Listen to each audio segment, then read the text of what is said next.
আজকে আমার গন্তব্য হইল গিয়ে চাপরাইল স্কুল। আর চাপরাইল স্কুল আর চাপরাইল গ্রাম নিয়ে আজকে আমি আমার ভিডিওটা বানাবো। আশেক বিন খালিল নামের এক ভাই কমেন্ট করছে, ওই ভাইয়ের কমেন্টকে উদ্দেশ্য করেই আজকের ভিডিও। হ্যালো এভরিওয়ান, আসসালামু আলাইকুম। কেমন আছেন আপনারা সবাই? আশা করি অনেক বেশি ভালো আছেন। আমি আলহামদুলিল্লাহ অনেক বেশি ভালো আছি। চলেন শুরু করা যাক আজকের ভিডিও।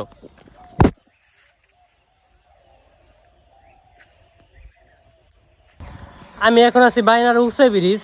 আমার সামনে যদি দেখেন, আমার হাতে এই রোড দিয়ে সোজা গেলে জয়মন্টু, আর হাতের ডাইনে হইল গিয়ে চাপরাইল। তো আমরা যেমন এই রাস্তা দিয়ে চলেন যাওয়া যাক। এই রাস্তার অবস্থা আগেও যেমন আছিল এখনও ঠিক তেমনই। আমি যখন এই রাস্তা দিয়ে যাওয়া আসা করতাম আজকে থেকে 5-7 বছর আগে, আমি যখন হাই স্কুল জীবনটা এইটি কাটাইছি, মানে এই স্কুলে কাটাইছি, তখন থেকে এই রাস্তায় তেমন কোনো পরিবর্তনই আসে নাই। ঠিক আগে যেমন আছিল এখনও ঠিক তেমনই আছে। চলেন আগে যাওয়া যাক। আর একটা কথা আমি বলি, সেটা হলো গিয়ে চাপরাইল স্কুল বা চাপরাইল গ্রামে যাওয়ার জন্য কিন্তু ভিতর দিয়ে একটা রাস্তা আছে। আমি ওইখান দিয়ে গেলাম না, কারণ ওইখান দিয়ে ঘনবসতি অনেক বেশি, তার জন্য খোলামেলা রাস্তা দিয়ে মানে আইলাম এদিকে। আর এদিকটাও ঠিক আগে যেমন আছিল এখনও ঠিক তেমনই আছে।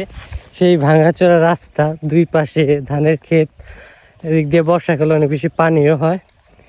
তো চলেন ভিডিওটা কন্টিনিউ করা যাক। এখানে কিন্তু নতুন একটা মসজিদও হয়েছে। আমরা যখন আসতাম তো এই রাস্তা দিয়ে আসতাম স্কুলে যাওয়ার জন্য। এখানে একটা পুকুর, তালাব আছে, তালাব টাইপের পুকুর আছে। তো এই মসজিদটা কিন্তু নতুন হয়েছে, ঠিক আছে। আর এই দিক দিয়ে সোজা হলো চাপরাইল স্কুল। এই সেই স্কুল যে স্কুল নিয়ে আমি পড়ালেখা করছি। আমার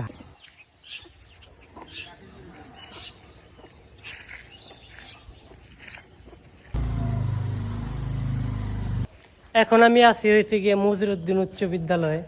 এই স্কুলেই কিন্তু আমার হাই স্কুল জীবনটা আমি কাটাইছি।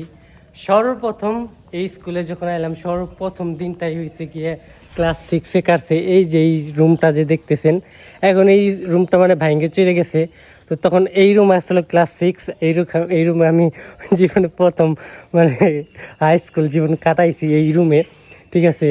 আমি যদি রুমটা একটু দেখাই তাহলে এই যে হয়েছে গিয়ে রুমের অবস্থা। এইটাই কিন্তু আসলে আমার জীবনের হাই স্কুল জীবনের প্রথম দিনের ক্লাস।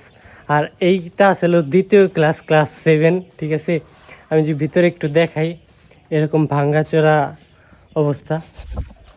হাজারো স্মৃতি, হাজারো মানে স্টোরি কিন্তু এই জায়গার আছে আমার, ঠিক আছে, যেটা বলার মতন না, ঠিক আছে। এখন স্কুলটা অনেক মানে উন্নত হয়েছে, বড় হয়েছে, বাট কেন জানে একটু খালি খালি লাগে, ঠিক আছে। এই খেলার মাঠে অনেক স্মৃতি আছে, ওইদিকে বড় যে খেলার মাঠটা আছে ওই খেলার মাঠে অনেক স্মৃতি আছে। মানে এটা হচ্ছে প্রাইমারি স্কুল আর এইটা হচ্ছে কি হাই স্কুল। তো ভালো লাগতেছে, আবার মানে কেমন যেন লাগতেছে। আমার বন্ধু বান্ধব যারা নাকি একসাথে পড়ালেখা করছি বা চাপরাইল গ্রামের মানুষ যারা নাকি আমার চিনে, তারা দেখলে হয়তো অনেক বেশি খুশি হইব যে আমি স্কুল নিয়ে ভিডিও বানাইতেছি, ঠিক আছে। এখানে লেখা আছে স্কুলের যে নাকি প্রতিষ্ঠাতা, আর এরা মানে এর নাম, কবি হয়েছে, সিঙ্গার, চাপরাইল, সব কিছু এখানে লেখা, আপনারা চাইলে দেখে নিতে পারেন। হ্যাঁ, সেই চাপরাইল স্কুল। কত মায়ের খাইছে এই ক্লাসে, কত যে স্কুল পালাইছি, এক ক্লাস করেও পালাইছি, আবার এক ক্লাস না করে এমনিও চলে গেছে স্কুল থেকে, মানে ক্লাস না করার বাহানা। বাড়ি যাই টিভি দেখতাম। তো ভিডিওটা একটু লম্বা হয়ে গেলো, তারপরেও বলুন দেখেন স্কুল নিয়ে 2 মিনিট মানে বইলে ফেলাই দিলাম। তো বাদ বাকিও দেখানোর আছে, চলেন আপনাদের বাদ বাকি দেখাই।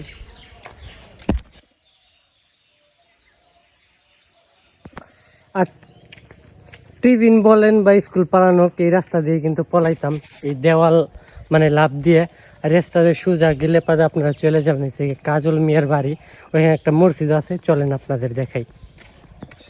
এই যে সেই কাজল মিয়ার বাড়ি আর চাপরাইল কেন্দ্রীয় জামে মসজিদ। এই মসজিদে এসে কিন্তু অনেক সময় কাটাইছি, অনেক মানে ক্লাস ফাঁকি দিয়ে এই মসজিদে এসে শুয়ে থাকতাম, তারপরে লেগে নামাজের জন্য তো আসতামই। এই স্কুল, এই মসজিদ নিয়ে অনেক স্মৃতি আছে, এখানে দ্বারা অনেক ছবি তুলছি। মসজিদটা আগের চেয়ে অনেক বেশি সুন্দর হয়েছে। আর এই বাড়ির ভিতরেও তখন গেতাম, এখন গেটটা বন্ধ আছে, বাট তখন গেতাম, এখানে অনেক ফুল গাছ লাগানো থাকতো। তো তখনকার কথা একটু আলাদাই আছিল। তো ভিডিওটা অনেক বেশি লম্বা হয়ে গেছে, তারপর আমি বললাম ভিডিওটা ধৈর্য ধরে দেখেন। আমি মানে আরও কিছু দেখানো আছে চাপরাইল গ্রামের ওইদিকে, তো ওইদিকে যে আমি ভিডিওটা আবার করতেছি। তো ছোট 3 মিনিটের ভিডিওতেই তো কোনো কিছু দেখানো পুরোপুরিভাবে সম্ভব না, ভিডিওটা অনেক বেশি লং হয়ে যাইতেছে। যেহেতু দেখে থাকেন তাহলে অবশ্যই কমেন্ট করে জানাইতে পারেন, চাইলে একটা শেয়ার করতে পারেন। সামনেই কিন্তু আসছিল চাপরাইল হাতনি যে ব্রিজটা আছে, ওই ব্রিজ এখন ব্রিজের কাজ, নির্মাণ কাজ চলতেছে। এই ব্রিজ নিয়েও কিন্তু অনেক স্মৃতি আছে, স্মৃতি বলতে গেলে শেষ হইব না। একটা কথা বলি, ভিডিওটা যদি ভালো লাগে অবশ্যই আপনার কাছের মানুষদের কাছে শেয়ার করে দিবেন। আর খাস করে হাতনির মানুষ, সরি চাপরাইলের মানুষের কাছে শুধু মুখে হাতনি চলে আসে। তো ব্রিজটার কাজ এখন চলতেছে, ব্রিজটা এখনো কাজ কমপ্লিট হয় নাই। অনেকদিন পড়াইলাম, অনেকদিন আগে আসছিলাম, তখন দেখছি ব্রিজটার কাজ এরকমই, এখনো ঠিক এরকমই রয়েছে, তেমন কোনো মানে উন্নত হয় নাই ব্রিজের কাজে। তো এই দেখেন, আমি একটু ভালো করে শট নিয়ে দেখাই, সরি, হ্যাঁ এই যে দেখেন আপনারা। তো ভিডিওটা অনেক বেশি লম্বা হয়ে গেছে, আজকের ভিডিও এখানেই শেষ করে দেয়, এত লং ভিডিও কেউ দেখে না। সবাই ভালো থাকবেন, ভালো রাখবেন আপনাদের চার অভ্যাস। ভিডিওটা যদি ভালো লাগে অবশ্যই একটা লাইক কমেন্ট করে জানাইতে পারেন, আপনার প্রিয়জন বন্ধু বান্ধবের কাছে শেয়ার করে দিতে পারেন। আমি এরকম নতুন নতুন ভিডিও করতে থাকুম, আপনারা যদি ভালো মতন কমেন্ট করেন, কোন জায়গার ভিডিও দেখতেছেন এটাও কমেন্ট করে জানাইতে পারেন। তো সবাই ভালো থাকেন, ধন্যবাদ সবাইকে, আল্লাহ হাফেজ।